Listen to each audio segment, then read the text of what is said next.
Vamos retomar nosso estudo, né? Agora já no segundo livro de Samuel, nós falávamos do capítulo 1, né?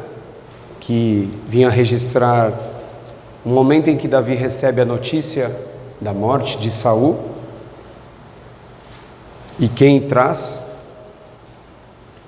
E a partir do versículo 17 até o versículo 27, nós vamos pular essa parte, que é quando Davi chora, né, triste pela notícia, e ali existe um luto, e principalmente, não só sobre a vida de Saul, mas principalmente ele sente uma perda muito grande, que é a perda de Jonatas, um grande amigo. E esse é um dos textos, do versículo 17 até o versículo 27, que alguns tentam implantar uma grande heresia, dizendo e achando que Davi e Jonatas, filho de Saul, tinham um caso de homossexualidade, porque Davi expressa também aqui um grande apreço pela vida de Jonatas, mostrando que Jonatas era um amigo especial para ele.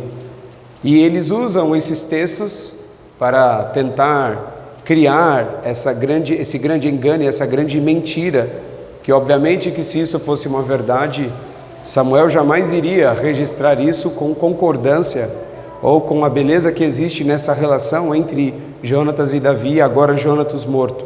E ele sofre muito por esse motivo, chora, tem o seu luto, mas a vida segue, né? Nós temos a dor da perda, do luto de entes queridos, mas a vida continua e segue normalmente. E o plano de Deus também continua. Davi não empreitou contra a morte de Saul, Davi não foi responsável pela morte de Saul, Davi, por um livramento de Deus, nem na batalha onde Saul morre, ele está presente. Então Saul morre, Jonatas morre, e Davi então recebe a notícia. Mas olha o que acontece. Capítulo 2, vamos iniciar a leitura. Todos acharam aí? Segundo livro de Samuel, capítulo 2. Versículo 1. Amém? Vamos ler? E sucedeu depois disso que Davi consultou ao Senhor, dizendo: subirei a alguma das cidades de Judá? E disse-lhe o Senhor: sobe. E disse Davi: para onde subirei? E disse o Senhor: para Hebrom. Olha como está diferente de quando ele decide ir para Ziclac. A Bíblia diz que ele começa a ouvir o coração dele e vai para Ziclac. E lá acontecem todas as coisas terríveis que nós vimos aqui. Quando ele se conserta com o Senhor, as suas mulheres, as famílias dos seus soldados são levadas pelos amalequitas. Quando então ele volta a ouvir a voz do Senhor e ele não dá mais crédito ao seu coração, o Senhor começa a guiá-lo. Agora Saul morreu. Davi então o que ele vai fazer? Bom, agora eu vou criar um plano para então assumir a posição de Saul. Não, ele faz a mesma coisa. Ele consulta o Senhor e pergunta ao Senhor: Senhor, eu devo subir para Judá? É da tua vontade? É o momento? É a hora certa disso acontecer? E o Senhor fala sim. Aí ele pede mais uma informação importante: qual a cidade onde eu, minha família, os soldados, aqueles que acompanham essa família também devem ir? Percebe qual é a diferença do momento da vida em que Davi está indo segundo o seu coração e do momento em que Deus está guiando as vontades, os passos e os pensamentos de Davi? É totalmente diferente. Quando o Senhor dá a direção, olha como as coisas vão acontecendo de forma natural, ok? Ele perguntou e o Senhor disse: é em Hebrom que eu quero que você fique. Ele vai para Hebrom. Versículo 2. E subiu Davi para lá, e também as suas duas mulheres, Aiomá, a Jezreelita, desculpa porque por causa da minha cirurgia o Z não sai, Abigail, a mulher de Nabal, lembra do Carmelita? 3. E fez também Davi subir os homens que estavam com ele, cada um com sua família, e habitaram nas cidades de Hebrom. 4. Então vieram os homens de Judá e ungiram ali a Davi rei sobre a casa de Judá, e deram avisos a Davi dizendo: os homens de Jabes de Gileade são os que sepultaram a Saul. Deixa um pouco a parte B desse versículo de lado, sobre o sepultamento de Saul e os homens que fizeram o sepultamento, e vamos ler a primeira parte deste versículo 4. Quando nós estávamos aqui há um tempo atrás, ministrando um estudo sobre ministérios, falando sobre ministérios, um ponto muito importante é que quando nós chegamos sobre a questão do ministério de pastor, nós falamos sobre uma característica e nem usamos esse texto aqui, mas eu quero que esse texto faça você refletir e lembrar, se você aqui esteve presente, se não, você vai aprender hoje, que todo pastor, ele precisa ser, amados, ele precisa ser criado e ele precisa ascender de dentro do povo. O povo precisa reconhecer esta autoridade sobre a vida deles. Não é uma imposição o ministério de pastor à igreja. Por isso que é um erro, sim, todas as denominações que têm o costume, o hábito de delegar pastores a congregações e igrejas. Então eu sou o pastor dessa igreja. Aí de repente alguém lá em cima, uma cúpula, uma administração, decide que eu tenho que sair desta igreja e eu tenho que ir para uma igreja lá no sul da Bahia. Mesmo eu sendo obediente e tendo disposição no meu coração de fazer isto não segue os princípios bíblicos. Porque todos os princípios bíblicos apontam no Novo Testamento e também aqui no Velho, e esse é um caso, que a unção deste líder, ela precisa passar pelo reconhecimento e aprovação do povo. Não pode ser uma imposição. Então não adianta você tira e coloca um outro pastor aqui. Nós não estamos dizendo se esse pastor, se ele se consagra, se ele é uma bênção mesmo, nós não estamos falando disso. Nós não estamos entrando neste ponto. A palavra do Senhor diz que é necessário, ela ensina isso, que ele precisa ser um exemplo dentro do rebanho. E como nós saberemos quem são estes exemplos? Como nós saberemos se são realmente homens de Deus, se nós nem os conhecemos? E de repente, da noite para o dia, ele passa a ser o meu líder, aquele que ora por mim, aquele que impõe as mãos sobre mim, aquele que vai me ensinar. A Bíblia mostra, principalmente quando você vê as cartas que João escreve lá no Apocalipse, que quando alguns líderes apareciam na igreja, um apóstolo, um pastor, um profeta, a primeira coisa que a igreja fazia era colocar à prova estas pessoas. Era provar se eles verdadeiramente eram pastores, eles eram apóstolos, se eles eram profetas. Então imagine você que isso não existe mais. Agora você, primeiro, nem prova, segundo, engole goela abaixo e agora ele é o seu líder. Eu não estou dizendo que todos aqueles pastores que trocam de igreja e fazem isso são servos do diabo e estão condenados e vão para o inferno. Não, amados, é um princípio. A congregação precisa entender e aceitar, e a Bíblia diz que eles ungiram. Quem ungiu Davi rei foi o Senhor lá em Samuel? Sim, foi o Senhor. O Senhor deu um chamado a ele, avisou Samuel, Samuel então ora por ele, unge ele e dali para frente ele começa a ser tratado por Deus para esta finalidade, ok? Ok.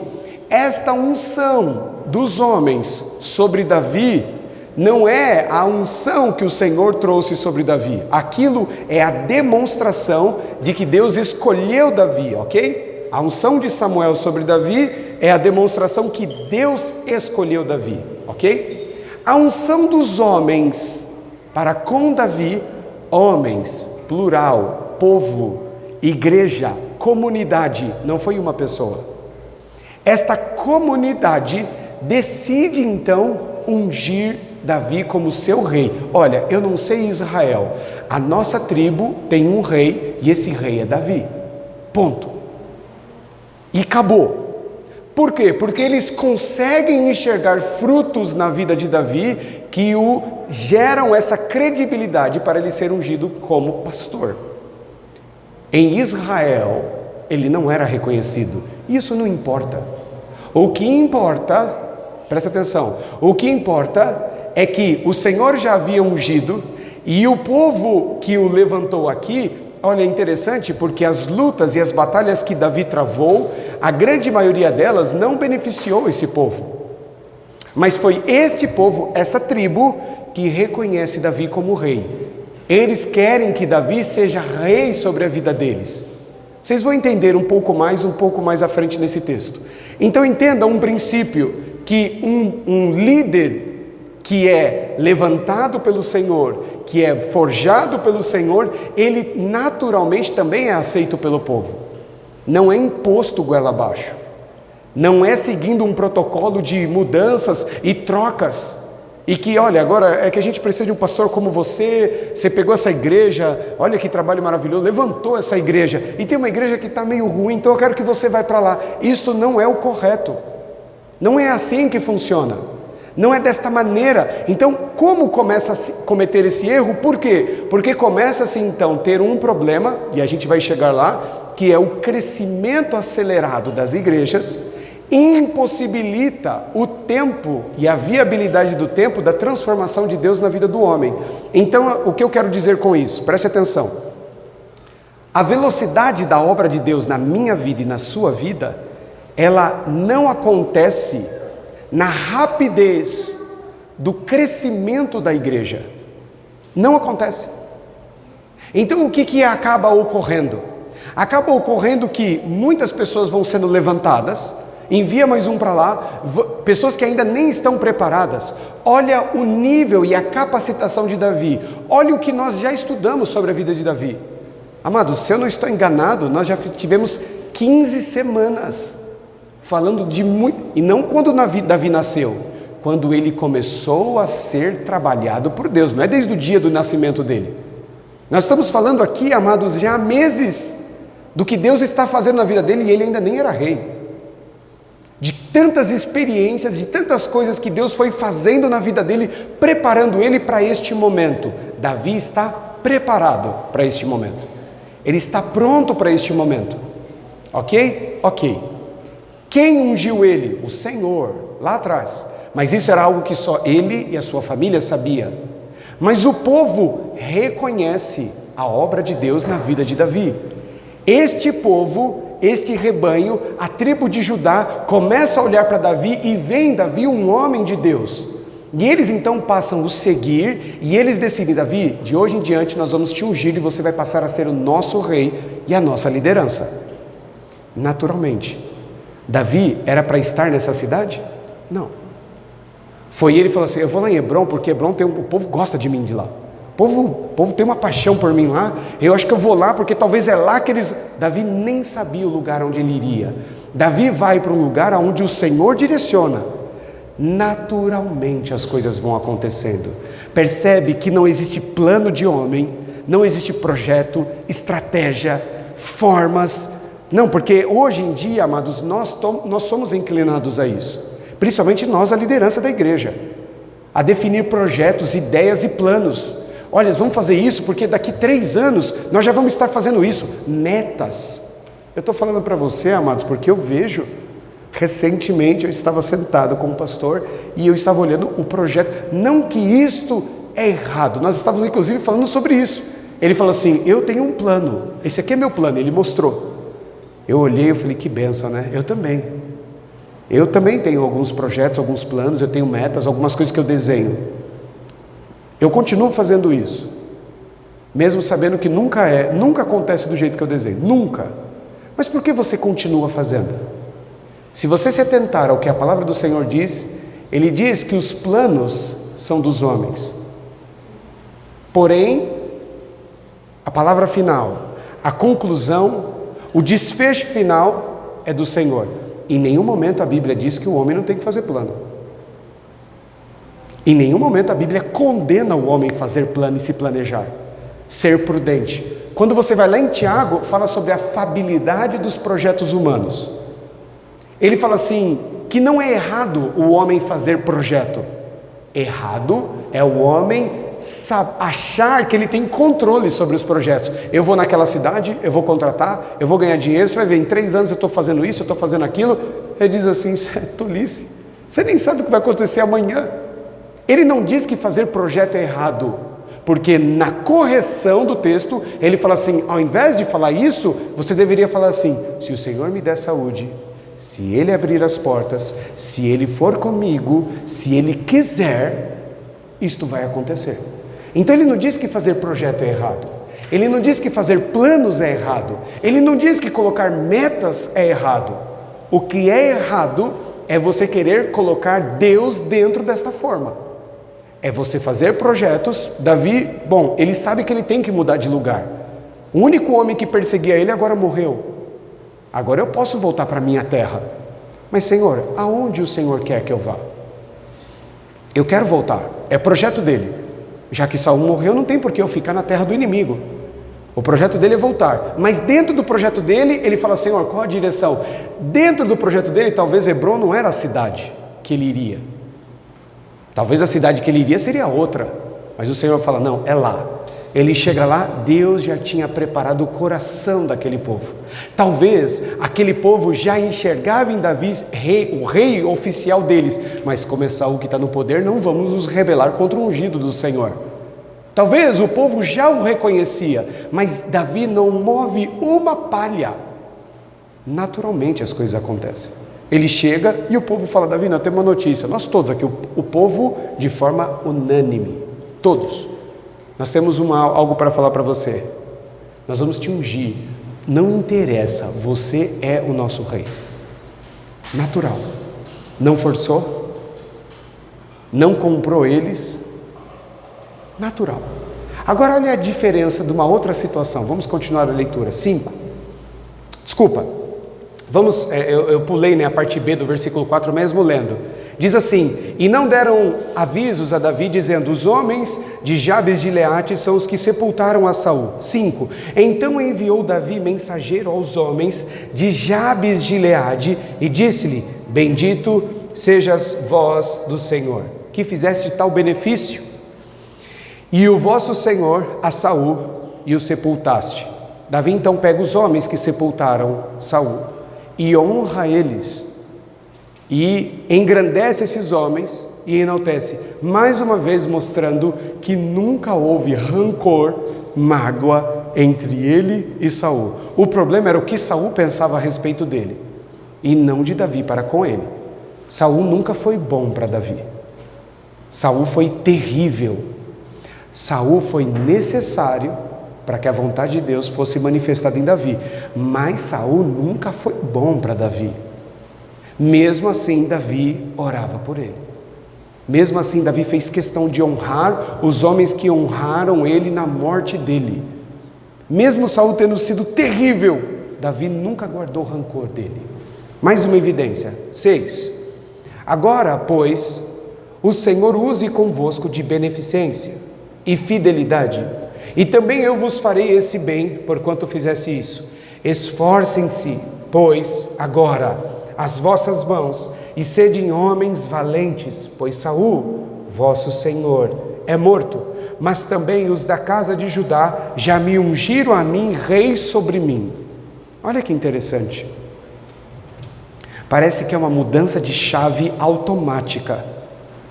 Você nunca viu até aqui Davi falando com essa autoridade. Você vê Davi sempre andando à margem da humildade. E agora parece que ele não é mais tão humilde assim. Não confunda, amados, a arrogância com autoridade. Não confunda covardia com humildade. São coisas completamente diferentes.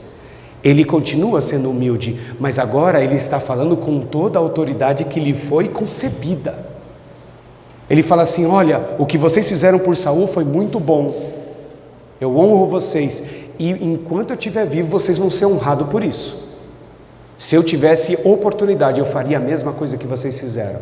Por isso vocês são especiais para mim. Só que é o seguinte, agora eu sou rei de Judá. Eu mando nessa tribo. Vocês são pessoas que eu admiro. Se vocês quiserem caminhar comigo, venha.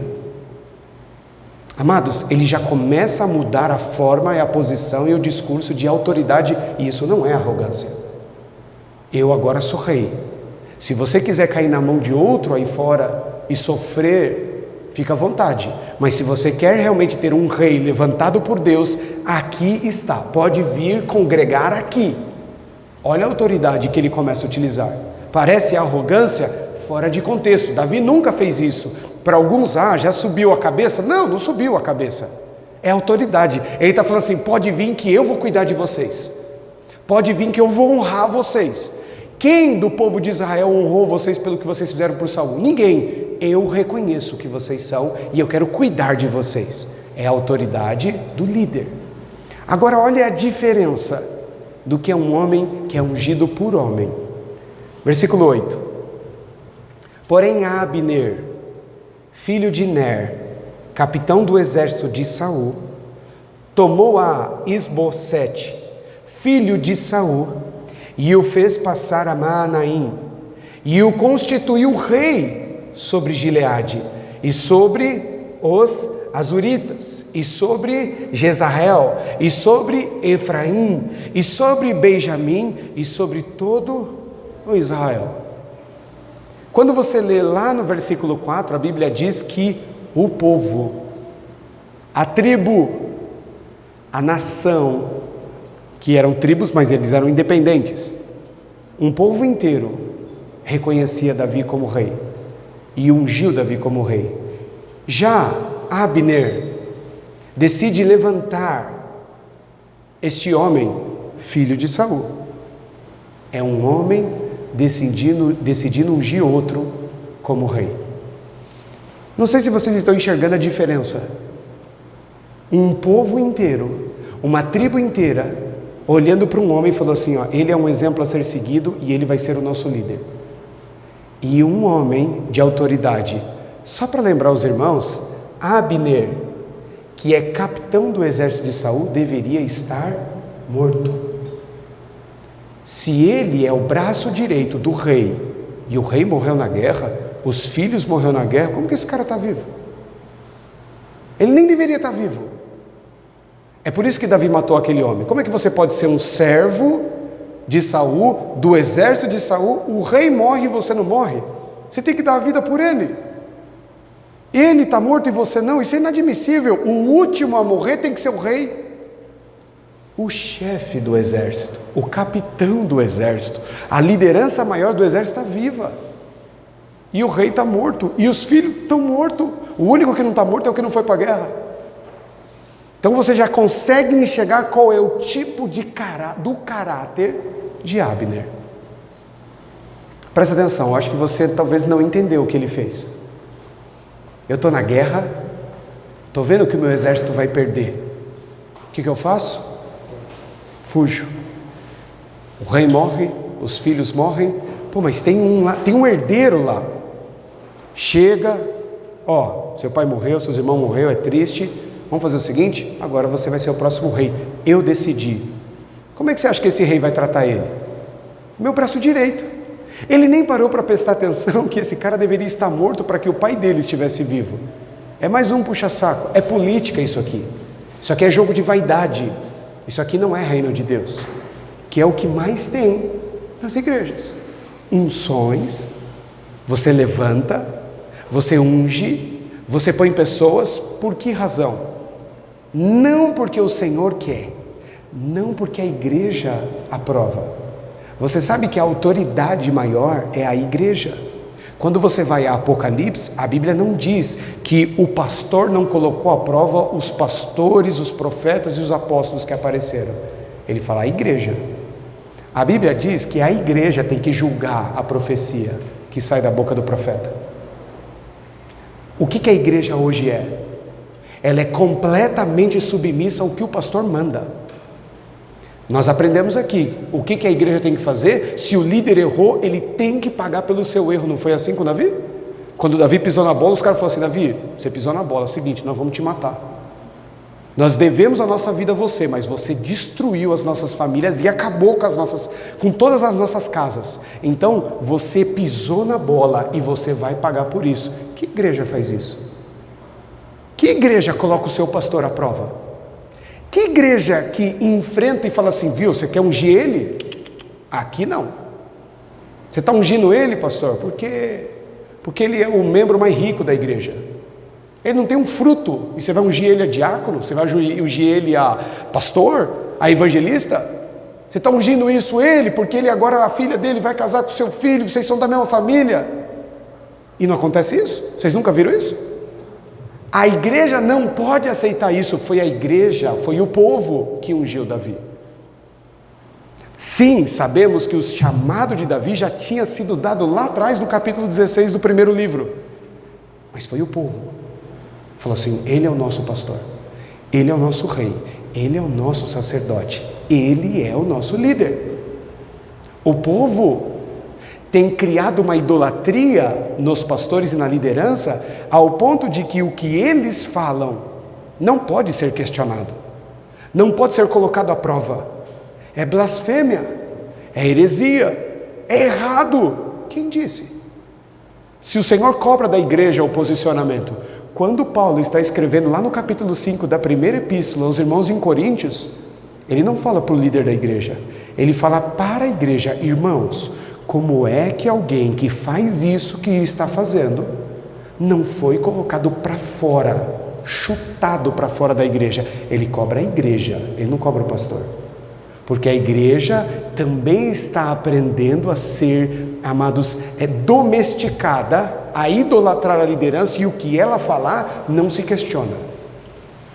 E o que ela falar se engole a seco. E se ela decidir ungir e falar que Deus está dizendo para ela que tem que ungir, a igreja tem que concordar. Amados, isso aqui é uma decisão de um homem carnal, puxa-saco, que está indo fazer o quê? Eu vou ungir o que sobrou de Saul, porque se ele for rei, e por minha decisão, porque eu decidi, porque eu determinei, você acha que ele vai cuidar bem de mim? É claro, meu cargo vai ficar garantido. É assim que funciona. É desse jeito na maioria das igrejas. E como pode as nossas igrejas continuarem sendo uma bênção se isso já está sendo constituído de forma errada? As lideranças estão acontecendo e sendo levantadas de forma errada. Um povo inteiro, uma nação que acompanhou a vida de Davi, decidiu, Davi, você não foi Davi que pediu. Eles decidiram, aqui é um homem. E quando você vê esse tipo de coisa nas igrejas, você vê que é um homem. Tem um interesse. Você até sabe por quê, você vê a vaidade, você vê o motivo, você vê o porquê que aquela pessoa está sendo ungida. Isso não provém do Senhor. Quer a prova? Vamos continuar a leitura. 10. Da idade de 40 anos era Isbosete, filho de Saul, quando começou a reinar sobre Israel. E reinou... quanto? 2 anos. Mas os da casa de Judá seguiam a Davi. Pode ungir. Não vai longe não. Pode levantar, não produz fruto. Pode dizer que Deus disse que é necessário ungir, que é isso, e depois corre para ficar anos e anos arrumando uma explicação, uma justificativa, toda vez que alguém pergunta por que aquele ali foi ungido. É a vaca em cima da árvore. De tempo em tempo alguém vai passar e falar assim, como é que foi para lá? Ninguém sabe explicar. Ninguém consegue. Olha a diferença, amados, de uma pessoa que está sendo trabalhada. Este menino nunca produziu um fruto, nunca esperava ser rei, nunca se preparou para isso, nunca passou pela cabeça dele que um dia ele seria... Que isso, olha, eu sou o mais novo, tem tanta gente para substituir meu pai, os meus irmãos, tudo. Ele nunca fez nada, não se preparou. Você quer ungir? Fica à vontade. Não se sustenta, amados. Não se sustenta. Quando Davi é ungido rei, o primeiro ato dele é mostrar uma autoridade que até então você não via, mas ela estava dentro dele. Porque ele foi sendo trabalhado para isso. E esse menino não durou 2 anos. Não, ele já tinha uns 40 anos. Não durou 2 anos. Menino na fé. Nem tem ideia, foi jogado no meio dos leões. Toma, agora você é rei. Se vira. Não dura, amados. É por isso que a igreja muitas vezes padece. E aí você fala assim, coitada dessa igreja. Não, ela padece porque ela quer. Ela padece porque ela concorda com essas coisas. Ela padece porque ela engole todo e qualquer tipo de unção que os homens vão dando por aí afora. Ela engole e ela paga. 2 anos depois, eles não tinham rei. Mas a Bíblia faz questão de deixar claro, mas em Judá estava todo mundo bem. Em Judá eles tinham um rei, em Judá tinha uma liderança, em Judá tinha um homem trabalhando. Olha, não vai fazer isso, vamos edificar isso, vamos construir uma outra cidade aqui maior, vamos aumentar os muros. E o resto de Israel? Já nem tinha rei depois de 2 anos. Não adianta, amados, não adianta. Escute o que eu vou falar aqui. Não existe um versículo que fala isso, mas isso está pulverizado na Bíblia inteira. Deus não levanta um homem e diz, e revela, e mostra somente a um homem. Só para ele Deus mostrou. Isso não existe na Bíblia. Quando Pedro fala, tu és o Cristo, Filho do Deus vivo, para quem Deus já tinha revelado isso? Só para Pedro? Não. Todos os discípulos já concordavam. O reconhecimento é unânime. O povo murmurava, reclamava de Moisés, não concordava, se rebelava. Só que quando Moisés some por 40 dias, eles começam a ficar desesperados. A gente precisa de outro líder. A gente precisa de mais alguém, porque a gente vai saber se Moisés já morreu. Eles sentem falta. Eles não conseguem caminhar sem a liderança. Não é um homem só. Não, Deus mostrou só para mim que ele é. Quando Deus mostrou para Samuel, ele revelou aos filhos a casa já vinha crescendo e vendo que Davi era diferente. Mas quando chegou a hora, o povo inteiro já via que Davi era diferente. Mesmo antes, lá atrás, no capítulo 18, o povo já via que Davi era muito melhor que Saul. Não existe isso, amados, de Deus revelar só para um homem. Só ele enxergou que a igreja inteira, que convive com aquele rapaz a vida inteira, não consegue ver. Só ele viu um fruto que não existe na pessoa. Tudo, amados, eu não sei se você está chegando a essa conclusão com o passar do tempo. Tudo está na Bíblia. Não tem uma situação que nós já estamos vendo que a Bíblia já não fala sobre isso. Não diz aonde está o erro e não diz como tem que ser feito para corrigir. Observa, tudo já está escrito. Não tem nada de novo debaixo do sol. Isso que nós estamos vendo acontecer à torta e direito nas igrejas, já acontecia. A Bíblia já falava disso. Pessoas sendo levantadas por interesse, por vaidade, por política, mas não pela vontade do Senhor. E todos eles se enquadram desse mesmo aspecto. Não dura, não vai longe, pode ir, não dura, amados. 2 anos, e já era um menino na fé, vamos falar ministerialmente falando, acabou de assumir, mas ele já tinha 40 anos. Se ele tivesse aqui uns 15 anos, 16, e aí não aguentou a pressão, nós até entenderíamos. Ele já tinha 40 anos. Há 40 anos ele vivia entre a realeza. Há 40 anos ele viu guerras. Ele já sabe como as coisas funcionam, mas não é por ter 40 anos que o Senhor conta com ele. Eu quero testemunhar algo aqui particular, aproveitar que a gente está num número menor, né? Eu sofri preconceitos, e ainda de vez em quando sofro. Eu acho que talvez é por isso que Deus está me estragando mais rápido, assim. Estou ficando mais rápido com o cabelo branco. Eu acho que tem a ver com isso aqui. Eu posso estar enganado, não posso afirmar. Mas você acha que não? Tem propósito nisso. Amados, em diversas situações eu passei por momentos em que eu percebia que as pessoas não davam crédito ao que eu estava falando, mesmo eu lendo na Bíblia, porque ele estava achando que era particular. É o Diogo que disse, não sou, estou te mostrando, é a Bíblia. Eu enxerguei, eu aprendi, quero compartilhar com você, não sou eu que estou falando, não é uma filosofia minha, uma ideia minha, é Bíblia, leia aí. Mas não dava crédito, porque me achava muito jovem ainda. E eu, amados, quando isso, eu percebia isso, mas um dia isso começou a me incomodar muito. Mas muito, muito, muito, muito. E um dia eu lembro que eu estava chorando e orando ao Senhor sobre isso. Eu falava, Senhor. E eu triste, porque as pessoas não davam crédito.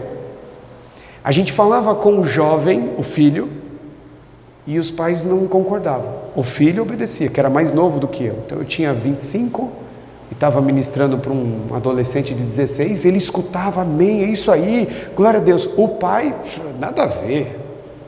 Levava para o pastor falava, não, quem disse? Não é assim, é assim, assim, assim. Mas está escrito aqui. E o que o pastor dizia não estava escrito em lugar nenhum da Bíblia. Mas isso me machucava. Eu falava, Senhor, mas por quê? Eu não estou falando, está escrito, olha, lê aqui, está escrito. Não, nem queria ler e não aceitava. Eu via isso, eu percebia isso, eu sentia isso. E aí, eu incomodado com isso, porque eu falei, Senhor, eu acho que eu preciso esperar o tempo passar mais para começar a agir, para começar a fazer isso talvez. Eu tenho que esperar ficar um pouco mais velho. Isso já foi quase perto da casa dos 30 anos. E aí o Senhor me fez lembrar Ele mesmo. Aos 30 anos, você vê um rapaz de 30 anos chegando diante de você que tem 70, um doutor da lei, que desde criança, desde os 5 anos de idade, estuda a Torá, um mestre em Israel, barba branca, chega um menino de 30 anos, apontando o dedo para a sua cara e falando que você é hipócrita, que você está errado. Como que eles vão aceitar isso? 30 anos, amados. Jesus começou a botar fogo no ministério dos fariseus aos 30 anos. Ele começou a destruir tudo. Não é a idade. Não é isso. A pessoa, quando ela, amados, não reconhece, ela não reconhece, não importa a idade. Porque todos nós somos o quê? Meros instrumentos. Mais nada.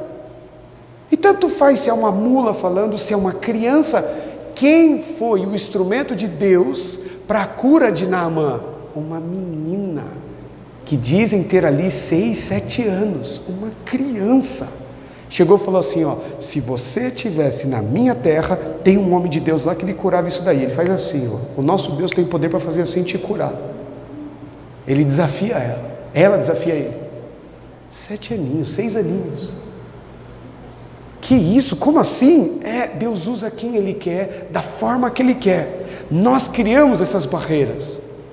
Quem tem que assumir o reinado aqui de Israel? Tem que ser o filho, que nunca foi preparado, caiu de gaiato, caiu de paraquedas no meio da situação. E tem um homem dando a vida há anos por esse país, lutando por esse país. Todo mundo vê que, a Bíblia diz, nós lemos, todo mundo, Saul percebia que o Senhor era com ele. Se Saul, nessa podridão que ele vivia, percebia, imagina o povo. As pessoas viam, mas eram resistentes a isso. Engolia a unção de homem. Abner falou que agora o rei é ele, então o rei é ele. Como assim Abner falou? Se nós não o reconhecemos, ele não será nosso rei e pronto. Engole. É um povo, nós vamos falar disso logo, amados, já está um sermão sobre isso. É um povo que aceita tudo o que vem para ele a comer. A Bíblia diz e nos ensina, nós vamos falar muito sobre isso, que não é essa postura que Deus espera do seu povo e da sua igreja. E ele termina dizendo assim, olha o versículo 11. E foi o número dos dias que Davi reinou em Hebrom, sobre a casa de Judá, 7 anos e 6 meses. Não que depois disso ele morreu. Não, esse foi o tempo que ele ficou exclusivo só para Hebrom. Depois ele passa a reinar sobre tudo. O reinado dele, se estende por muitos e muitos anos. E não só isso. Deus pega o reinado de Davi e estende por toda a eternidade. Porque é através da linhagem desse homem que Jesus virá a essa terra para desfazer toda a obra satânica. Percebe, amados?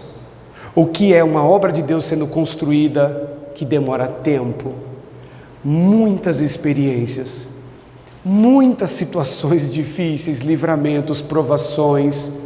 É muito triste, muitas das pessoas que estão hoje morrendo dentro da igreja, é porque ascenderam dentro da igreja com responsabilidades e ministérios que eles ainda não estavam preparados.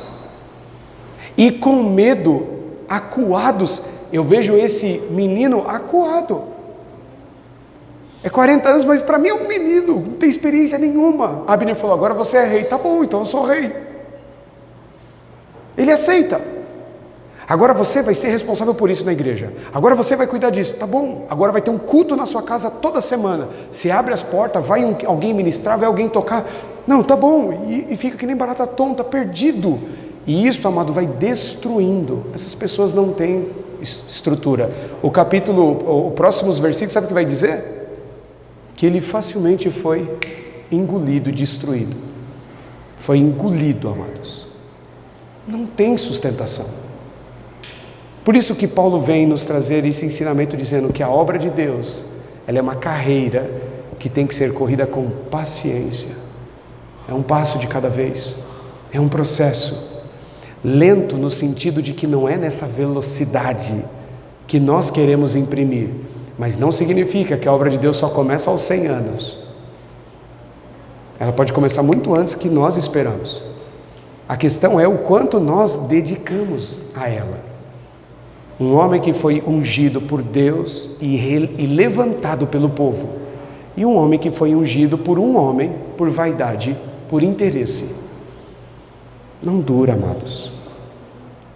Amém?